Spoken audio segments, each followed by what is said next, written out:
Peshawar police lines धमाके में शहीद थियल नमाज़िन जो अंग 88 थी वियो। धमाके जी ज़िम्मेवारी बंदिश पियल टीटीपी क़बूल करे वरिती। लेडी रीडिंग अस्पताल जे तर्जुमान मूजिब रात 12 वॻे खां हींअर ताईं वधीक 17 शहीदनि जा लाश ऐं हिक ज़ख़्मी खे कढियो वियो आहे, जॾहिं त धमाके जा 55 ज़ख़्मी हिन वक़्त बि इलाज हेठां आहिनि। डिप्टी कमिश्नर पिशावर सफ़ीउल्लाह ख़ान मूजिब धमाके जे शहीदनि जो अंग 88 थी वियो आहे। इख़्तियारनि मूजिब मस्जिद जे मलबे हेठां दॿियल वधीक माण्हुनि खे कढण लाइ ऑपरेशन जारी आहे, जॾहिं त इलाइक़े में सर्च ऑपरेशन पिणु कयो पियो वञे। रेस्क्यू 1122 पिशावर जे district emergency officer Naveed Akhtar जो चवणु आहे त उहो हतमी नथो चई सघिजे त ऑपरेशन केतिरे अरसे में मुकमल थींदो।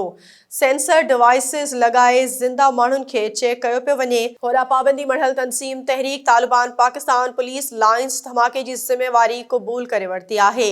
ॿिए तरफ़ धमाके जी शुरूआती जांच रिपोर्ट वज़ीर आज़म खे पेश कई वई आहे। ज़रियनि मूजिब रिपोर्ट में चयो वियो आहे त वाक़े वारे हंधि तां आपघाती हमले जा सबूत मिलिया आहिनि। धमाके खां पोइ मस्जिद जी छित किरी पई, जंहिं सबबि वधीक जानी नुक़सान थियो। रिपोर्ट मूजिब सिक्योरिटी लैप्स बाबति आला जांच कमेटी जोड़ी वई आहे। Police line gate family quarters जे CCTV फुटेजिस जी जांच जारी आहे।